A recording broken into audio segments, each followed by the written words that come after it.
बाबा जी और हुजूर जी की प्यारी साध संगत जी, राधा स्वामी जी।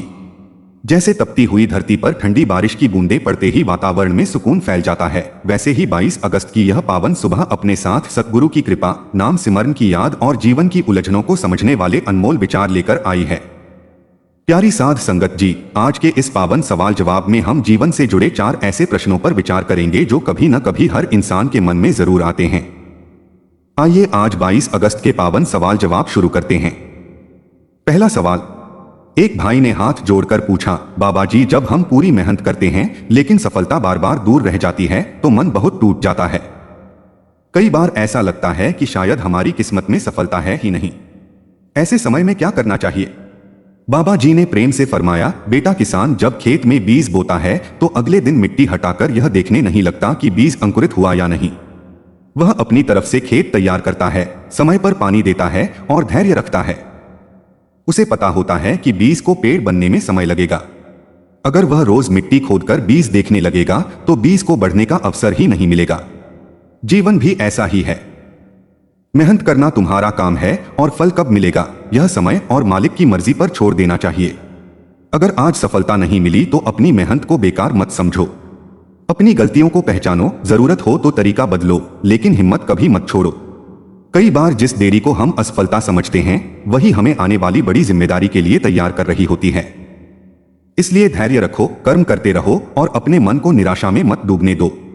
दूसरा सवाल। एक बहन ने पूछा, बाबा जी, जब अपने ही लोग हमारी कदर नहीं करते और हमारी भावनाओं को नहीं समझते तो बहुत दुख होता है।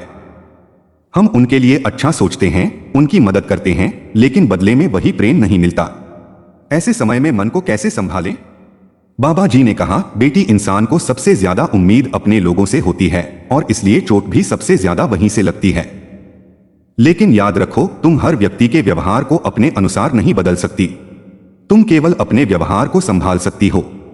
फूल अपनी खुशबू इसलिए नहीं फैलाता कि कोई उसकी तारीफ करे, वह अपनी प्रकृति के कारण महकता है। उसी तरह तुम भी अपना अच्छा स्वभाव किसी दूसरे के व्यवहार के कारण मत बदलो। कोई तुम्हारी कदर करे तो विनम्र रहो और कोई न करे तो अपने मन में उसके लिए नफरत मत रखो। जहां तुम्हारी गलती हो वहां उसे स्वीकार करो और जहां गलतफहमी हो वहां प्रेम से अपनी बात समझा। लेकिन हर बात को अपने मन में लेकर बैठना भी ठीक नहीं। कुछ रिश्तों को समय चाहिए होता है। कई बार हमारा शांत व्यवहार ही वह जवाब बन जाता है जिसे शब्दों की जरूरत नहीं पड़ती। इसलिए अपनी अच्छाई को बचाकर रखो और अपनी शांति को दूसरों की सोच के हवाले मत करो। तीसरा सवाल। एक युवक ने पूछा, बाबा जी, मेरा मन मोबाइल और सोशल मीडिया में बहुत उलझ गया है। कुछ मिनट के लिए फोन उठाता हूं और पता ही नहीं चलता कि घंटों निकल गए। जब नाम सिमरन करने बैठता हूं तो मन एक जगह टिकता नहीं। इसे कैसे संभालूं? बाबा जी ने कहा, बेटा, मन जिस चीज की आदत बार बार डालता है वह उसी दिशा में भागने लगता है। अगर दिन भर मन को वीडियो, खबरें, शोर और तरह तरह की बातों से भरोगे तो शांत बैठने पर भी वही बातें मन में घूमती रहेंगी। इसलिए मोबाइल को पूरी तरह छोड़ने की जरूरत नहीं, लेकिन उसके इस्तेमाल पर नियंत्रण जरूर होना चाहिए। दिन में कुछ समय ऐसा निश्चित करो जब फोन तुमसे दूर रहे। उस समय अपने परिवार के साथ बैठो, कोई अच्छी बात सुनो या कुछ देर शांत होकर नाम सिमरन करो। शुरुआत थोड़े समय से करो लेकिन रोज करो।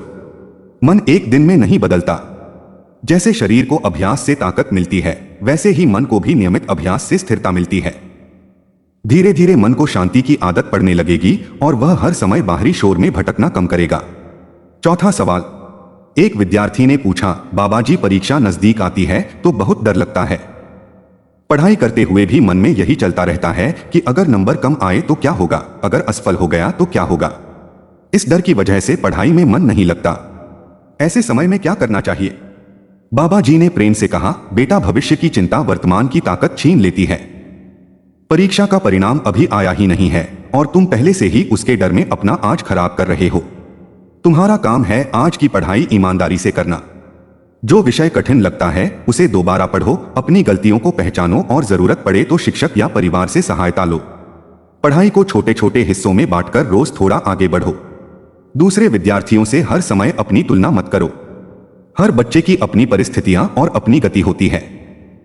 तुम्हारा असली मुकाबला अपने कल से है। अगर आज तुम कल से थोड़ा बेहतर कर पाए तो यह भी प्रगति है। मेहनत करते समय परिणाम की चिंता कम और अपने प्रयास पर ध्यान ज्यादा रखो।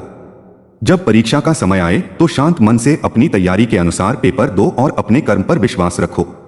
याद रखो, मेहनत और अनुशासन से किया गया प्रयास कभी व्यर्थ नहीं जाता। 5वां सवाल। एक भाई ने हाथ जोड़कर पूछा, बाबा जी, जब लोग हमारी बुराई करते हैं और हमारे बारे में गलत बातें फैलाते हैं तो मन बहुत दुखी होता है और गुस्सा भी आता है। कई बार मन करता है कि उन्हें भी उसी तरह जवाब दें। ऐसे समय में क्या करना चाहिए? बाबा जी ने प्रेम से कहा, बेटा, अगर कोई तुम्हारे ऊपर कीचड़ फेंके और तुम भी उसके ऊपर कीचड़ फेंकने लगो तो अंत में दोनों के कपड़े गंदे होंगे। हर बात का जवाब देना जरूरी नहीं होता। अगर कोई तुम्हारे बारे में कुछ कहता है और उसमें तुम्हारी गलती है तो उसे स्वीकार करके सुधार लो। लेकिन अगर बात गलत है तो हर व्यक्ति के सामने सफाई देने की जरूरत नहीं। तुम्हारे अच्छे कर्म समय के साथ तुम्हारी पहचान बताएंगे। जब मन में गुस्सा आए तो तुरंत कोई कठोर शब्द मत बोलो। कुछ देर शांत रहो और सोचो कि तुम्हारे जवाब से परिस्थिति सुधरेगी या और बिगड़ेगी। कई बार चुप रह जाना कमजोरी नहीं बल्कि अपने मन की रक्षा करना होता है। याद रखो, दूसरे की बुराई का जवाब अपनी अच्छाई छोड़कर नहीं देना चाहिए। 6वां सवाल। एक बहन ने पूछा, बाबा जी, घर में छोटी छोटी बातों पर रोज झगड़ा हो जाता है।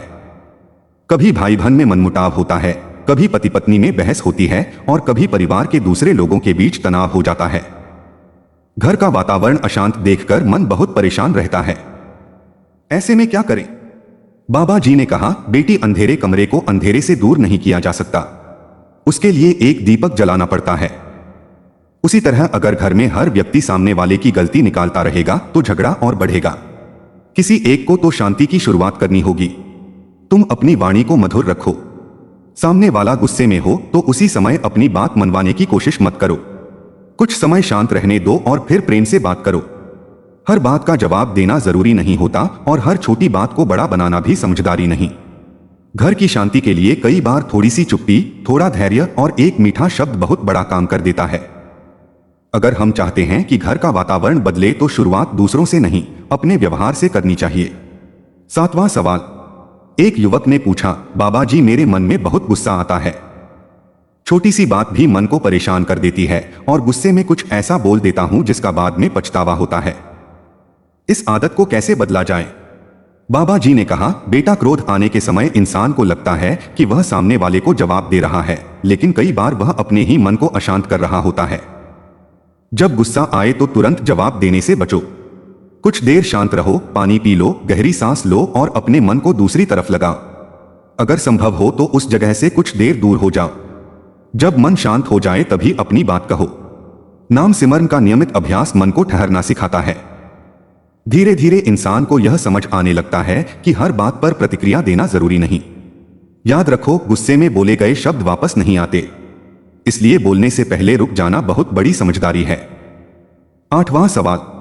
एक वृद्ध साधक ने पूछा, बाबा जी, उम्र बढ़ने के साथ शरीर कमजोर हो रहा है। पहले जितना समय बैठकर भजन और सिमरन कर लेते थे अब उतना नहीं कर पाते। क्या ऐसी अवस्था में की गई भक्ति कम हो जाती है? बाबा जी ने प्रेम से कहा, बेटा, अपने शरीर की अवस्था देखकर निराश मत हो। जीवन की हर अवस्था की अपनी सीमाएं होती हैं। जितना शरीर साथ दे उतना करो और मन में मालिक की याद बनाए रखो। भक्ति में केवल समय की गिनती नहीं होती, भावना और लगन भी महत्वपूर्ण है। अगर लंबे समय तक बैठना कठिन है तो जितना संभव हो उतना करो। अपने शरीर पर जरूरत से ज्यादा दबाव मत डालो। आराम की अवस्था में भी मन को नाम की याद से जोड़ने का अभ्यास किया जा सकता है। सबसे जरूरी बात यह है कि उम्र या शरीर की कमजोरी को बहाना बनाकर मालिक की याद को पूरी तरह छोड़ना नहीं है। जितना संभव हो उतना प्रेम और श्रद्धा से करते रहो। 9वां सवाल। एक बहन ने पूछा, बाबा जी, जब जीवन में लगातार दुख और परेशानियां आती रहती हैं तो कभी कभी लगता है कि हमारी मुश्किलें खत्म ही नहीं होंगी। ऐसे समय में उम्मीद और हिम्मत कैसे बनाए रखें? बाबा जी ने कहा, बेटी, कोई भी मौसम हमेशा नहीं रहता। जैसे रात के बाद सुबह आती है और गर्मी के बाद बारिश आती है, वैसे ही कठिन परिस्थितियां भी हमेशा एक जैसी नहीं रहती। दुख के समय इंसान को लगता है कि यही परिस्थिति हमेशा रहने वाली है, लेकिन समय बदलता जरूर है। इसलिए परेशानी के समय घबराकर कोई गलत निर्णय मत लो। अपने जरूरी कर्म करते रहो, अच्छे लोगों से बात करो, अपने परिवार का सहारा लो और मन को मालिक की याद से जोड़कर रखो। कठिन समय में अपने आप को कमजोर समझने की बजाय यह सोचो कि मैं इस परिस्थिति से क्या सीख सकता हूं और आज अपने लिए कौन सा सही कदम उठा सकता हूं। धैर्य रखो, क्योंकि अंधेरी रात चाहे कितनी भी लंबी हो, सुबह का उजाला जरूर आता है। प्यारी साध संगत जी, अगर आज के ये सवाल जवाब आपको अच्छे लगे हों तो हमारे चैनल को सब्सक्राइब जरूर कर लें, ताकि अगली तारीख के पावन सवाल जवाब भी आप तक आसानी से पहुंच सकें। वीडियो को लाइक करें और कमेंट में पूरे प्रेम से राधा स्वामी जी जरूर लिखें। राधा स्वामी जी।